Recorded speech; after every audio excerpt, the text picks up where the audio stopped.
So our next session is Michael W. Young session. It is named after the scientist Michael W. Young.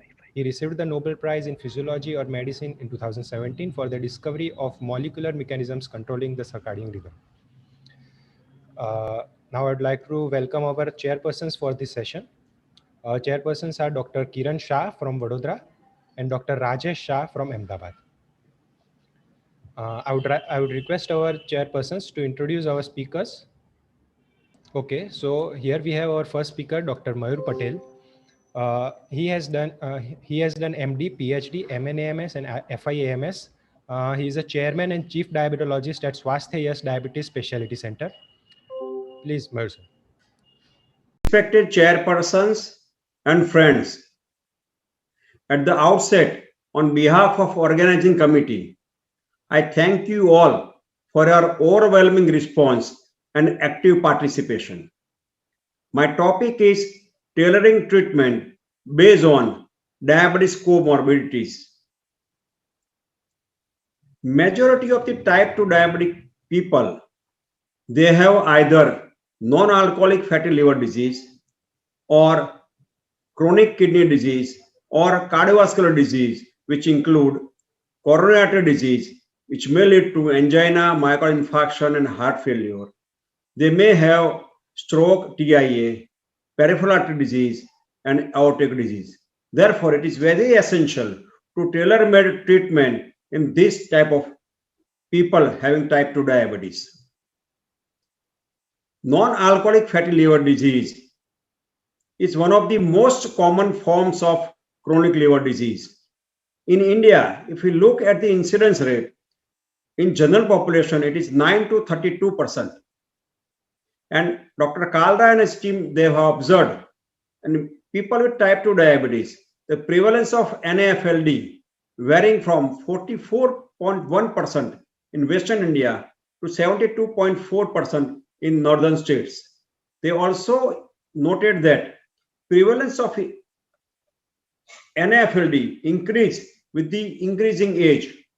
It was around 46% in age group of 25 to 50 years and around 54% in age group of 51 to 60 years and 62% in age group of 61 to 70 years.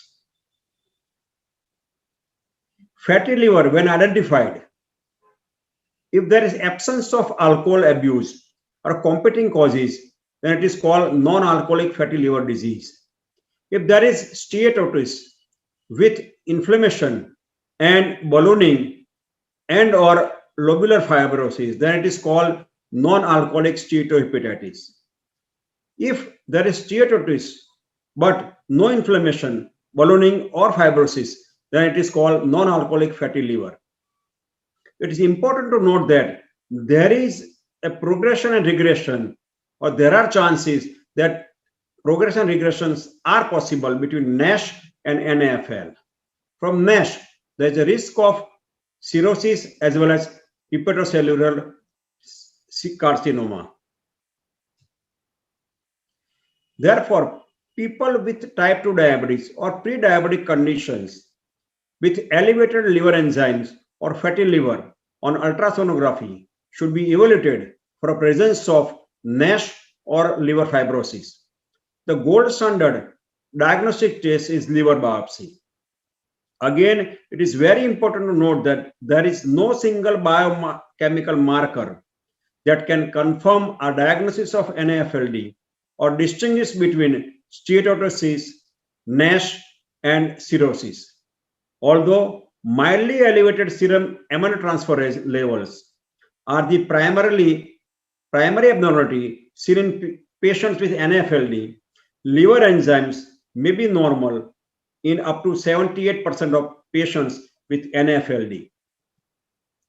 The severity of chronic liver disease can be assessed by giving score depending upon the abnormality of encephalopathy, ascites, liver of bilirubin, level of albumin, and prothrombin.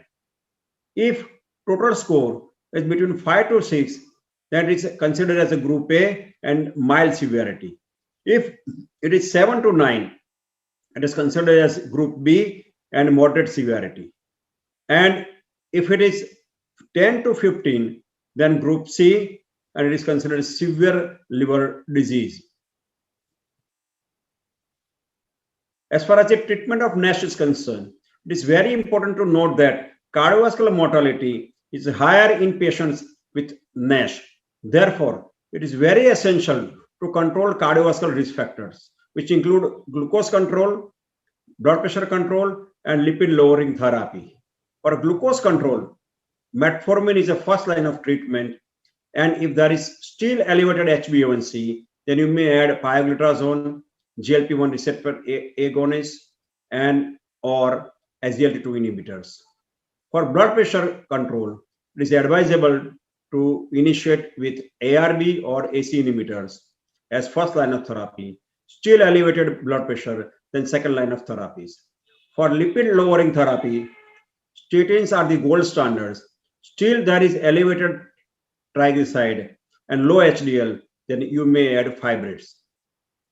As far as the treatment of NASH is concerned, pioglitazone is a first line therapy. It leads to resolution of NASH in 30 to 40% and prevention of fibrosis progression.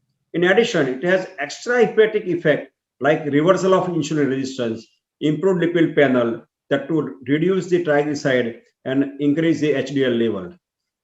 If it is not effective, then no response, then you may add second line therapy, which may be semaglutide or saraglutazone may be added or may be replaced with the pioglitazone.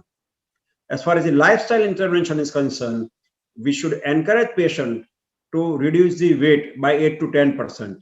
And if the target is not achieved, then pharmacological treatment or metabolic surgery is indicated. As far as the treatment is concerned, OADs in liver disease, it is very essential to note that addressing insulin resistance, drug interactions, hepatic safety are some of the key factors to consider. Metformin can be given in mild but moderate and severe. In moderate, it is advisable to avoid or reduce the dose of metformin. In severe liver disease, it should be avoided. Sulfonylurea used with caution, initiate at low dose in class A and B and should be avoided in class C. Pioglitazone, it can be used in class A patients, should be avoided in class B and C patients and patients with edema, and to be avoided when liver enzymes are more than 3 times upper normal limit. SGLT2 inhibitors, safe in class A patients, class B patient used with caution, class C patient should be avoided, and contraindicated in severe liver disease because of risk of dehydration and hypotension. Vildagliptin should not be used. Tenagliptin, hepatic dysfunction included in the clinically significant adverse reactions. As far as the sita, lina, and saxagliptins are concerned, they can be used in mild to moderate hepatic impairment, and there are lack of data in severe hepatic impairment. Therefore, they are not advisable. As far as the chronic kidney disease is concerned, it is extremely common in type 2 diabetes. 1 out of 2 people with type 2 diabetes in India may also have CKD. It is defined as GFR less than 60 or albumin creatine ratio more than 30 mg% or both. It is important to note that eGFR reduces with the age, that is natural progression, which may be accelerated in type 2 diabetes patients. A lower eGFR may result in increased drug exposure, especially important if the drug got known side effects. CKD in diabetes is an independent risk factor for cardiovascular events and cardiovascular death, and increased risk of hypoglycemia.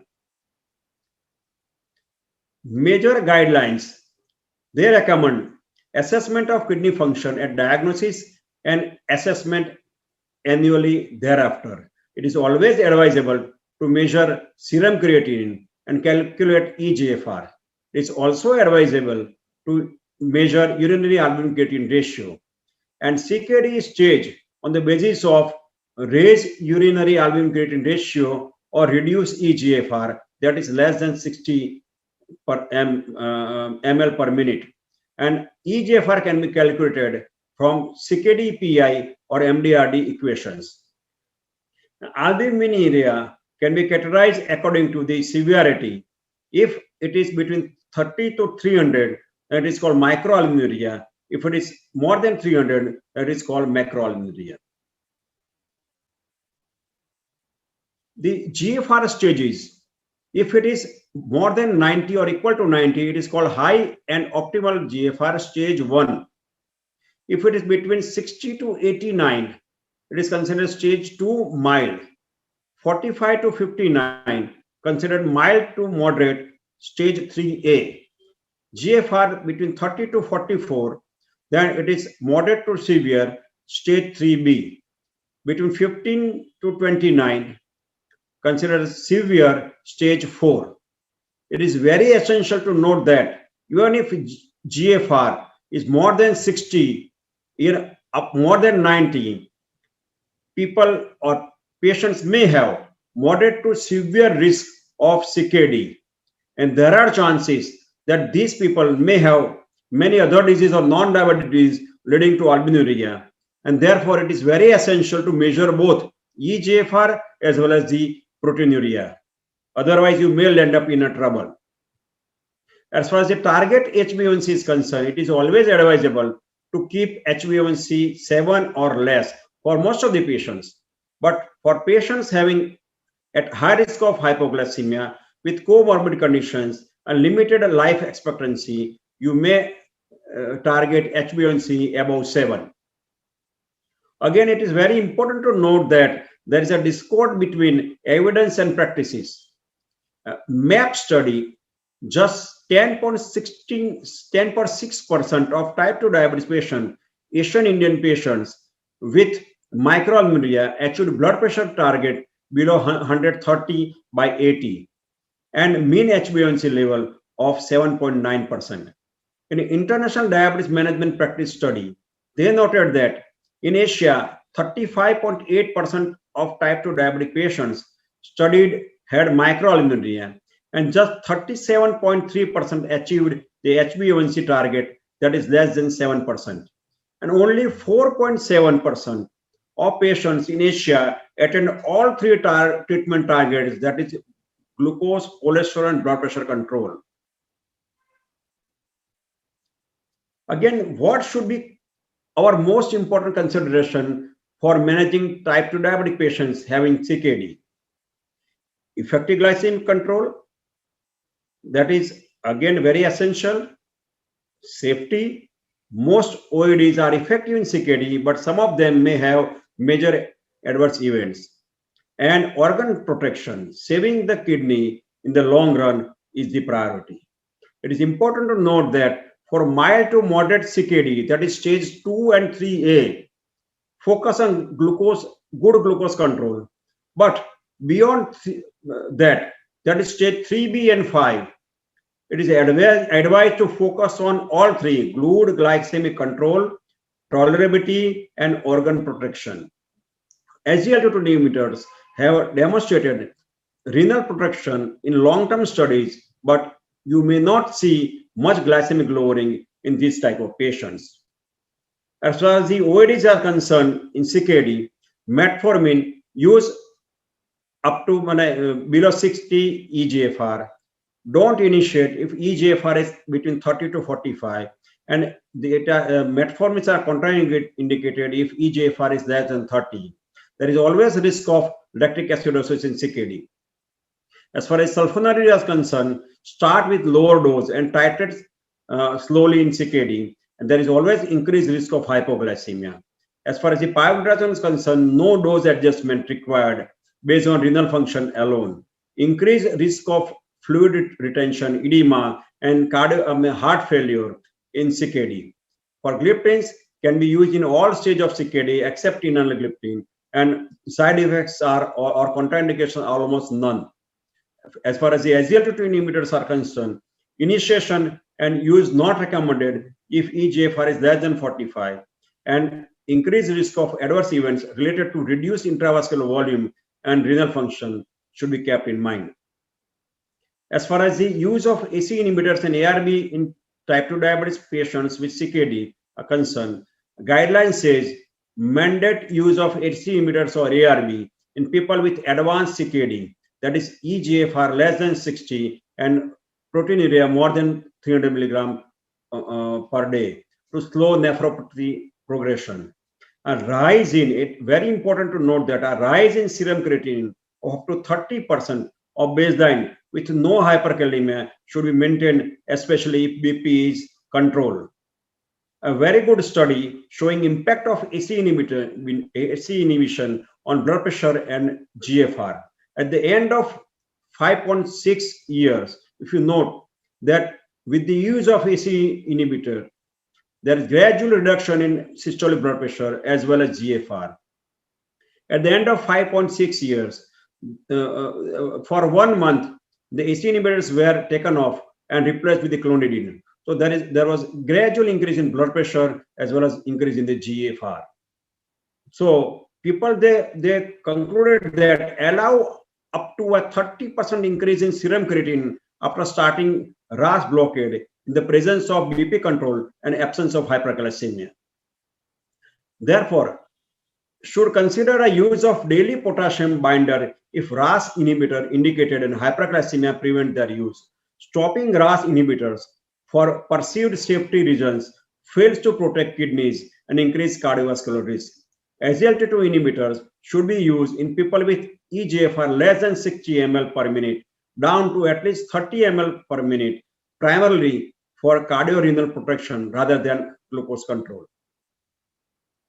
As far as the cardiovascular disease is concerned, it is most common and responsible for more than 75% death in people having type 2 diabetes. Therefore, even if there is no history of cardiovascular event, assess the risk factor and manage the risk factor. It is always advisable to have glucose control, BP control, lipid control, as well as manage the inflammatory state. As far as the people having history of past cardiovascular event, use drugs that can reduce the risk of further cardiovascular event if not otherwise contraindicated.